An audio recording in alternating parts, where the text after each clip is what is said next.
Wednesday afternoon, the news that the Prime Minister's partner, Carrie Symonds, given birth to a baby boy this morning, just highlights what an extraordinary month they have had. It's hard to think of a greater contrast between the last time that Boris Johnson, the Prime Minister, was in hospital fighting for his life, and now with the joyous birth of a child. The difference could hardly be greater. It's a reminder that in the midst of life we are surrounded by death, and in the midst of death we are surrounded by life. In fact, one of the things that's often forgotten in the midst of this coronavirus crisis is that death is actually a normal part of life. There are over 600,000 deaths a year in the United Kingdom, and in the same way, birth is a normal part of life. There are over 700,000 births on average in the United Kingdom. Life and death, death and life are intertwined. Ups and downs, sorrows and joys, cares and concerns. Life is a great mixture.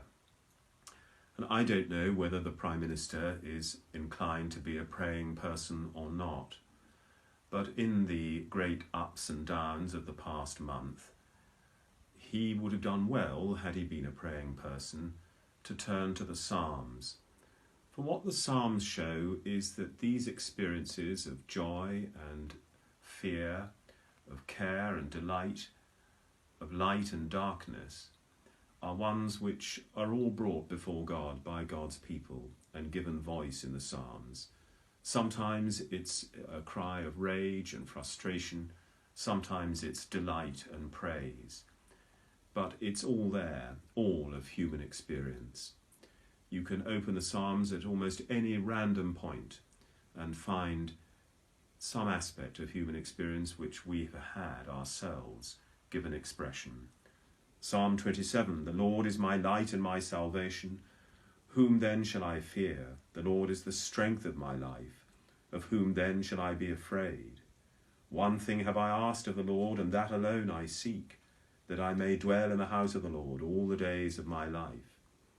I believe that I shall see the goodness of the Lord in the land of the living. Wait for the Lord. Be strong, and he shall comfort your heart.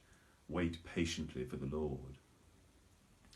And I think it's true to say that one of the common threads of the Psalms, whatever the tone of frustration or delight, is the desire to seek God and be in his presence.